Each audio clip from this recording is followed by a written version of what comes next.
climate change, fresh water. These are huge issues that the world is dealing with. Pamela Gale-Malhotra is an animal sanctuary owner who was awarded India's highest award for women, the Nari Shakti Purashkar, for her work at the Sai Sanctuary, which is set on 250 acres and is India's first private wildlife sanctuary. She's just sent me photos. I've seen them. It is just looking so breathtakingly beautiful. The wildlife on their sanctuary includes Bengal tigers, Asian elephants, Dole, which is the Indian wild dog, the wild boar, leopards, samba, and of course the giant Malabar squirrel. This is an amazing story and it's covered in her new book, From the Heart of Nature. So, a very, very warm welcome, Pamela. We're so excited to learn more about the sanctuary and your work. Thank you so much for having me. It's a real honor and a pleasure. So tell us, how did this journey start with creating the Sai Sanctuary? From what I believe is that you and your husband have put your whole life savings into this. I don't know about our whole life savings, although most of that has gone into the sanctuary too, but certainly our entire lives has gone into the sanctuary, that's for sure. It's definitely a passion and it's a love project. Yes, it is, without question, a love project and a passion of the heart, mind, and soul. As a child, I was very fortunate that my family lived next to a wealthy landowner whose estate was all wooded, and he loved children. So he did not mind at all that we children would go into his forest and see and play and see the wildlife there. I was always in those woods. And it was my dream as a young child to actually have some kind of forest wildlife sanctuary of my own when I grew up. When I met Anil, my husband, I shared that passion and love of wildlife and nature with him. And he had similar love of wildlife and nature as a child, although his circumstances had changed in between. But after he met me, we would go into the forest a lot, especially because I was in college in Colorado with the beautiful Colorado Rocky Mountains. So it was easy to go into nature and enjoy the beauty and splendor there of the Rockies and the wildlife that was there. So in Colorado itself, we sought to do at least some kind of protection and help for wildlife there. We did buy our first lands there, which were wooded deep in the forest, and we supplied a little help to the wildlife there during the cold winter months, which can be very, very, very cold. Our land was over 9,000 feet above sea level, so it was very cold and a lot of snow. So we would bring up bird seeds and things like this for the birds to help them get through the winter time, and a salt lick for the deer of the area, because that's an essential nutrient for them. And just little things for the animals in the area. And they would stay and eat that, what we had given them, which would be gone within a day or two. But the benefit of actually doing this came back later as what I would call a karmic boom, a real karmic boom. There was a terrible outbreak of pine beetle disease, and pine beetles can kill a tree in 3 months. Oh, okay. Yeah, it's very deadly. It's now with climate change, and the pine beetles used to be killed off in cold winters in like the Rockies and in Canada. But with the change in climates and the warmer weather in the winter, they're surviving and they can devastate whole forests. In our situation in Colorado, there was a pine beetle outbreak, and all of our neighbors lost trees and had to cut the trees down and then soak them in this terrible, horrible chemical in order to kill off the next generation of pine beetle. So our neighbors noticed that we didn't lose a single tree. Okay. And they asked me and my husband, what chemical are you spraying on your trees to keep them from being killed by the pine beetle? and we held up bird feeders. And they said, what do bird feeders have to do with pine beetles? And then we explained to them that just by offering a little help to the bird life in the area, especially woodpeckers, they would go feed on our little food and then do what they're supposed to do in nature, which is to kill those pests. Oh my Because those goodness. pests are meant for just food for the birds to keep the cycle of life going. So pretty soon, all our neighbors had bird feeders up everywhere, and it worked. In our area up there, there were not the Such pine. a simple solution, and imagine. Yes, and this was a lesson that was actually instilled in me as a child by my mother, who is part Native American Indian, and she learned from her mother how to help nature and the birds over the winter time. They were meat eaters. I'm vegetarian, but grew up meat eating, and they would save suet or oil, and then put bird seed in it and roll it into balls, and then put it on the limbs of the trees. And this fat is very important for the birds during the winter time because they burn up a lot of energy, and there aren't as many insects to keep their energy level up. So this little bit of a gift of this fat helps them stay healthy during the coldest time of the winter. So we used to put those things up in the winter too. So during the summer months, when the pine beetle were very active, the woodpeckers and other birds did what they were supposed to do, which is to keep those pests in check. Awesome. Awesome. That's amazing. And it was just another example of my mother's teachings that whenever, and it's a Native American concept, that whenever you go into nature, you always give a bit of an offering back to nature for everything that she provides to us.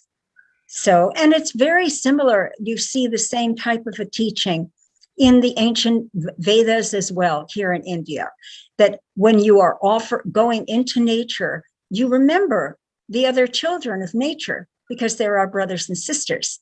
And every area that we take over means less area for the rest of the brothers and sisters of Mother Nature.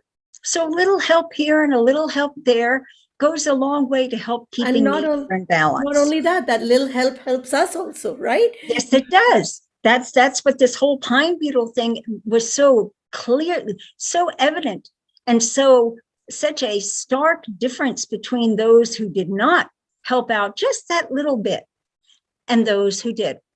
So but your journey did not stop there. So then from there you went to Hawaii? yes. We actually went to Hawaii on our honeymoon and fell in love with the Hawaiian Islands.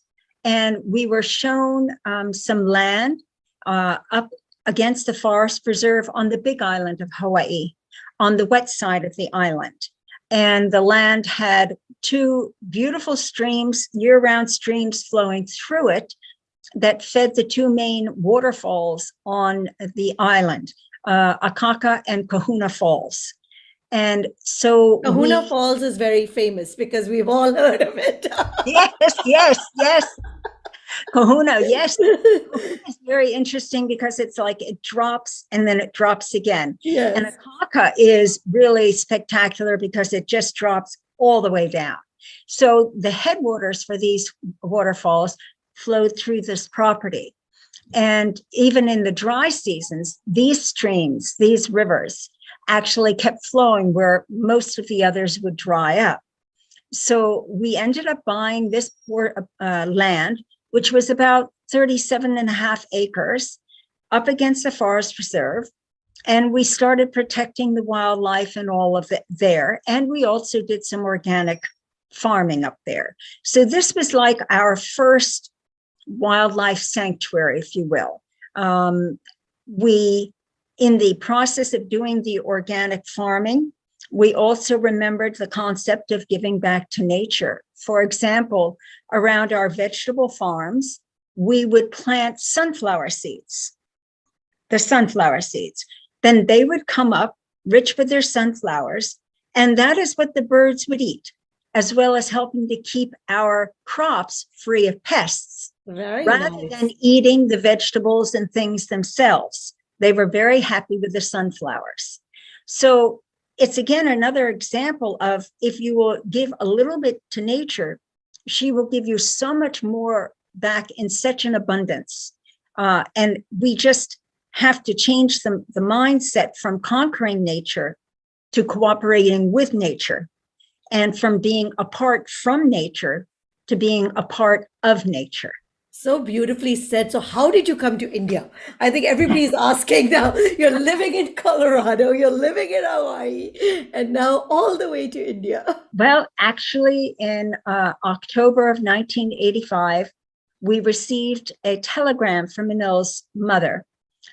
She was the guru of an ashram in Pune, had joined spiritual life in the late 1940s at Sri Aurobindo's ashram. And her husband, who was Anil's father, of course, had retired. He had been an Indian origin, but an American citizen. So when he retired, he went to the ashram and stayed there in the ashram, involved in spiritual life himself. He got very ill. And so the telegram came from Anil's mother saying, "Come quickly, Dad's seriously ill." So we did go in January of 1986 and met Dad there. And he did end up passing away about 6 months later. And then we took the asthi, his ashes, and asthi, up to Haridwar for immersion in the Ganga. And we fell in love with the Himalayas. They reminded us both so much of the Colorado Rockies that we had loved so much. And we ended up... Please say that again, because people don't believe that India is so majestically beautiful, because you're comparing this to the Colorado Rockies. Oh, it is majestically beautiful. It really, really is. And the Himalayas, we just fell in love with. And there's also the spirituality that goes with the Himalayas. It is there's a very special vibration up there from all of the ages and ages and ages of the different spiritual sadhana that the various monks and nuns have done up there, of different faiths. And so it has a very high spiritual vibration that you can literally feel the difference. We could feel it. But the beauty is also of the areas that were left that have not been deforested. The evergreen forests and of the Himalayas are gorgeous. Some of those trees are just spectacular. The bronze and the rhododendrons it's just very, very, very beautiful. So we fell in love with the Himalayas, and we went all the way up to the Uttarkashi region. I do have to say that we were very distressed when we started on our trip up from Haridwar, Rishikesh, and Lakshman Jhula. We were very distressed at the amount of deforestation there was there. It was quite shocking. And we were very much afraid we weren't going to find anything that had trees left, much less actual forests. And this is a real scare even today. Oh, I know it is. I know it is. It's even scarier in many respects because there's been so much more development since when we were there. But we did find forests finally when we got to the Uttarkashi region.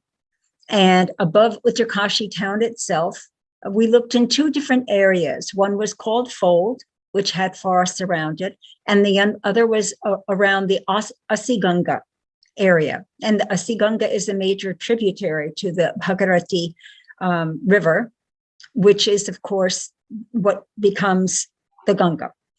And so we ended up going there and finding land and building our home there, and hoped that we could replicate our sanctuary in Hawaii there in the Himalayas.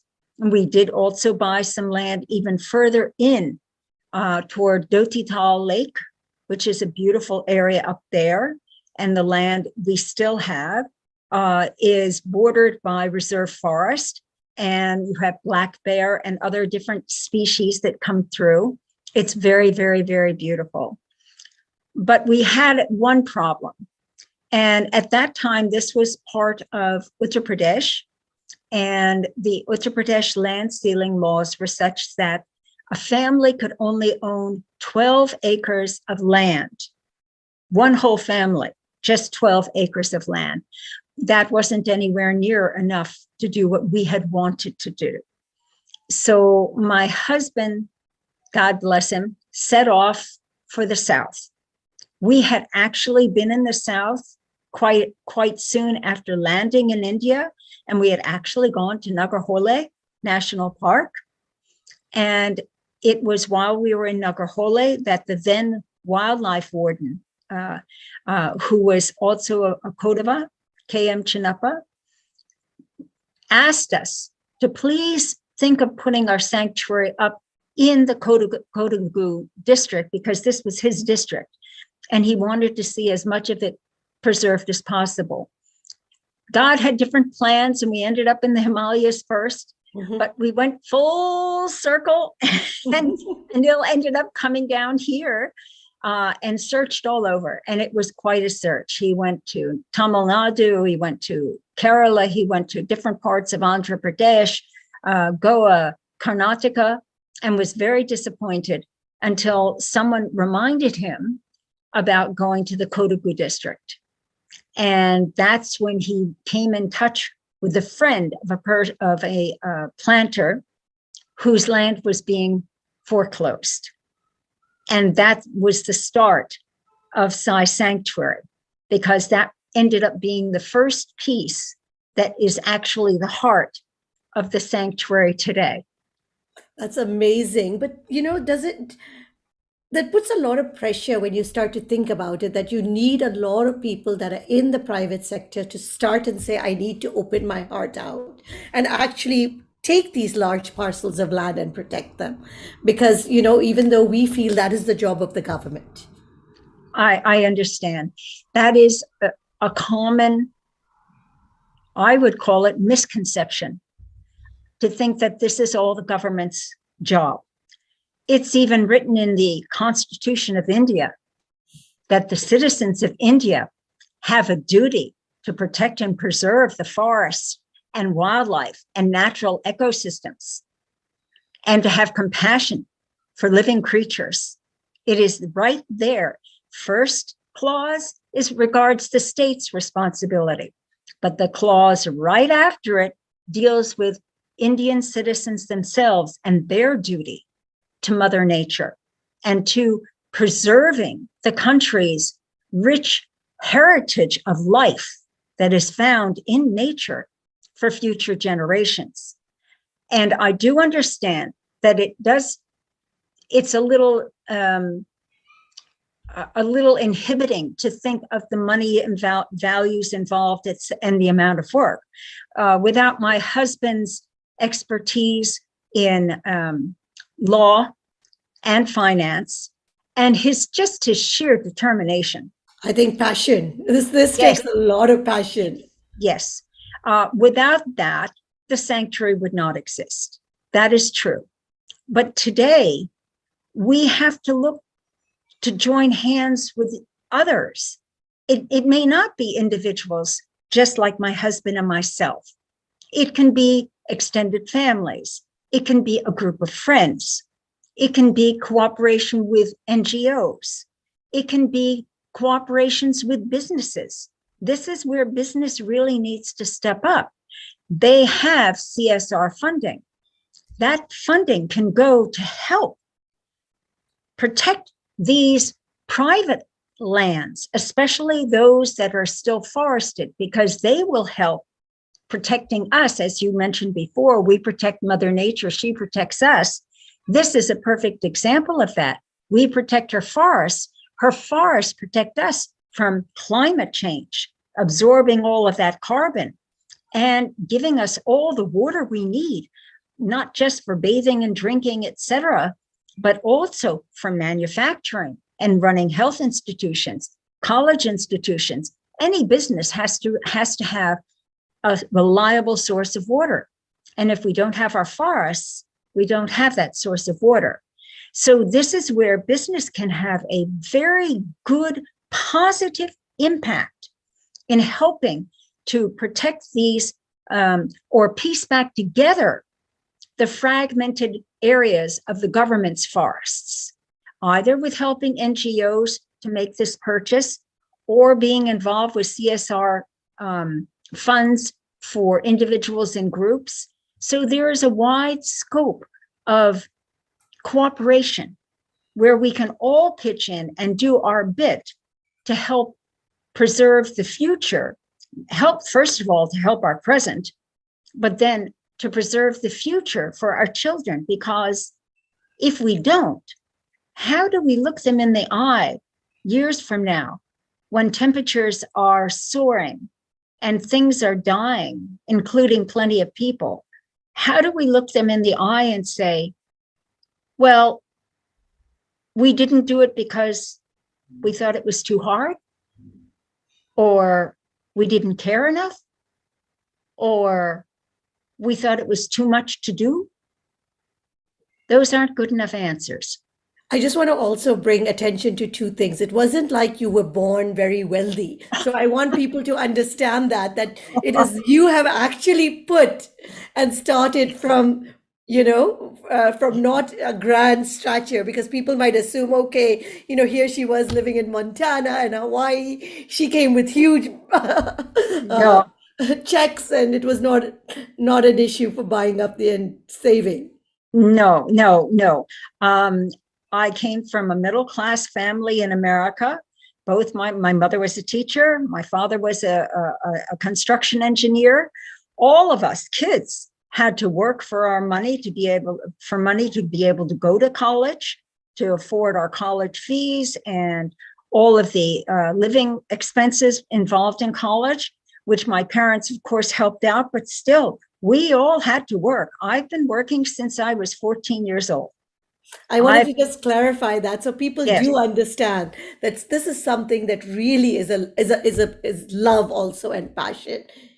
Yes, and in Anil's situation also, in fact, the entire sanctuary has been bought with Anil's self-earned money. It has not been gifted to us. It has not been given by donation. It has not been inherited. It has been Anil's own hard-won, self-earned money that has gone into every piece that makes up the sanctuary.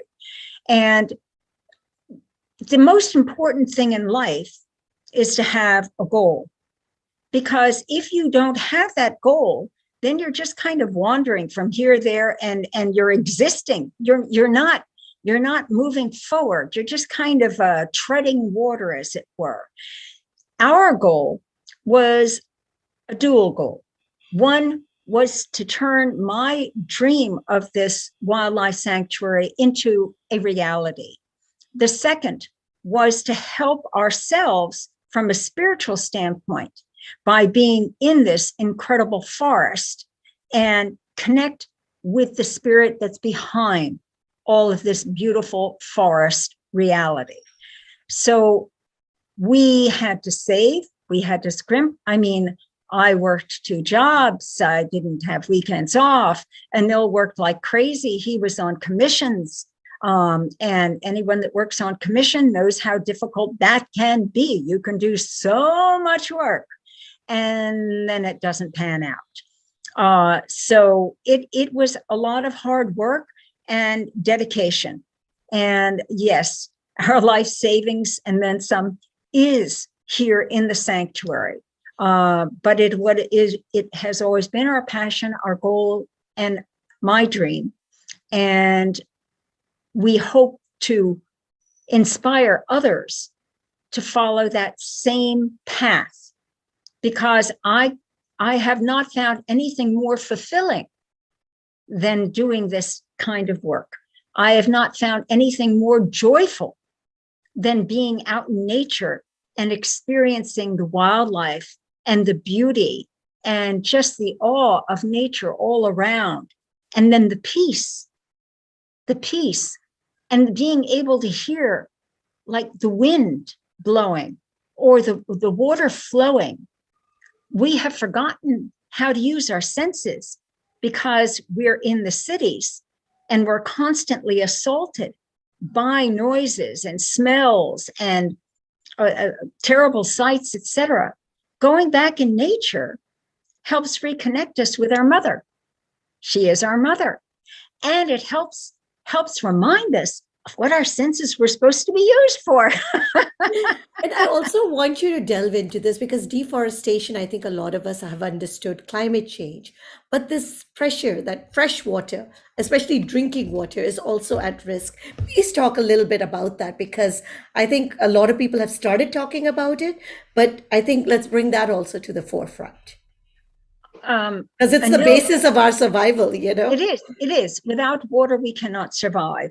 Anil would always have a wonderful saying. He would say, without trees, there is no forest. Without forest, there is no rainfall. Without rainfall, there is no water. Without water, there is no life. Now, what he has said in that equation has been proven time and time and time again by science, especially in equatorial rain belts, and most of India falls within that equatorial rain belt area. Over 50% of the rain is generated by the forests themselves. And the way that they have discovered this is what trees do. It's a dual process.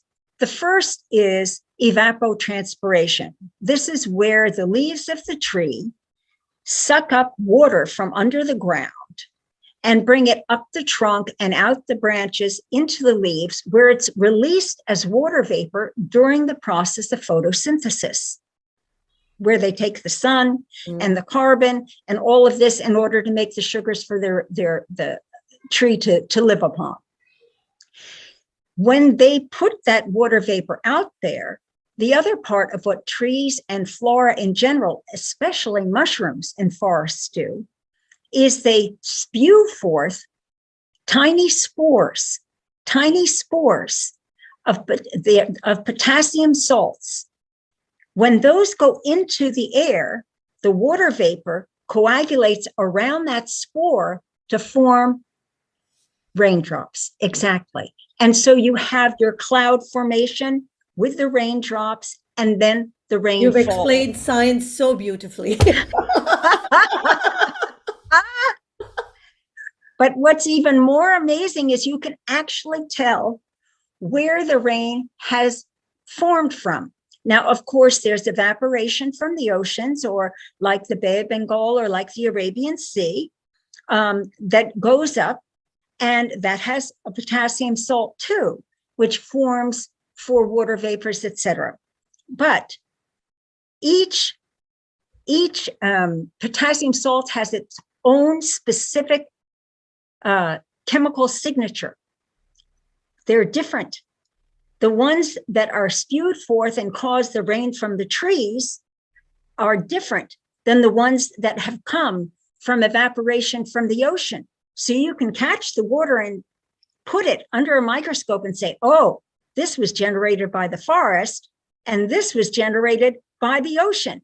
And that is how they've come to realize how critically important the equatorial rainforest belt is, with over 50% of that rainfall coming from the forests themselves. And here in India, our forests, especially along the Western Ghats area, which are being decimated terribly, are critically important because they start the process of bringing in the heavy monsoons from the Arabian Sea. When the trees put forth their new leaves after the dry season, around this time in March, April, and those leaves start to do a lot of evapotranspiration, and they create these small disturbances in order to have pre-monsoon showers. This sets up an air convection where the cooler air from the rain showers mixes with the warmer air from the ground, and it acts literally like a pulley in creating enough disturbance to help draw in those heavily weighted monsoon clouds from the west, from the Arabian Sea. And that is how our monsoon gets started.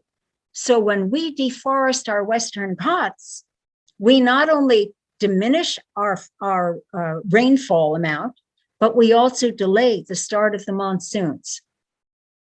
Oh, very beautifully explained. Now, shifting gears a bit, how was putting all this into a book? Ah, a daunting experience, and one that lasted several years. I had always wanted to write an autobiography. And it was actually a woman who worked for us in Hawaii way back then that said, you and your husband have had such an interesting life. You need to write a book about it. I never really thought I would.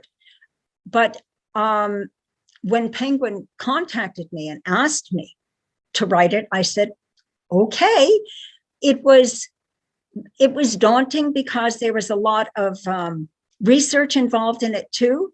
But it was such a joyful experience too, because I went through my husband's life, went through my own life, reliving our lives together, how we met, because we were on opposite ends of the political spectrum when we met. It was like petrol meeting fire and pacoon when we first met. They were flames. Flames. And I'm not talking passion flames here. I'm talking about political fire, which was really, really amazing. And that's a whole nother story where meeting my husband was the first revelation, my first intellectual revelation, because I had been very confused and did not understand what was really going on in the world politically, geopolitically, et cetera. So it was going through all of that together. And of course, my husband was with me during the writing of the entire book. And I would bounce ideas off of him, and he would listen to everything that I had written and give me his feedback. And so it was like going through the journey all over again, together again. And so it was a wonderful, wonderful walk down memory lane, decades and decades of memory lane. So it was daunting, but it was also an extraordinarily uplifting and wonderful experience at the same time. Now, of course, we all want to know, what can we do? What can we adapt easily, because we are all a little bit lazy, but we want to do something. What can we adapt into our day-to-day life that can help? Okay, one of the first things that I would say, and we hear it all the time, but we may not think about it, is preserve every drop of water. Preserve every drop of water. Here in India, people are used to taking bucket baths and or turning water on and turning water off. That is very, very important, because in the West, they're getting into that now, but in the past, it was just leave the water on. So preserving every part of every drop of water is important. Also, we have to take a good hard look at our own lifestyle. Are we remembering to turn off the light switches when we're not in a room? Are we turning off any appliances or TV or anything like that we are not using? Each switch that's on is a drain of energy. And that drain of energy means more fossil fuels, in most cases, are being pumped into the atmosphere. So if we as individuals take stock of how much energy we're wasting and how much that's contributing to polluted skies and climate change, and we take responsibility for that, then we can help remember to turn things off. Eating locally and changing our diets.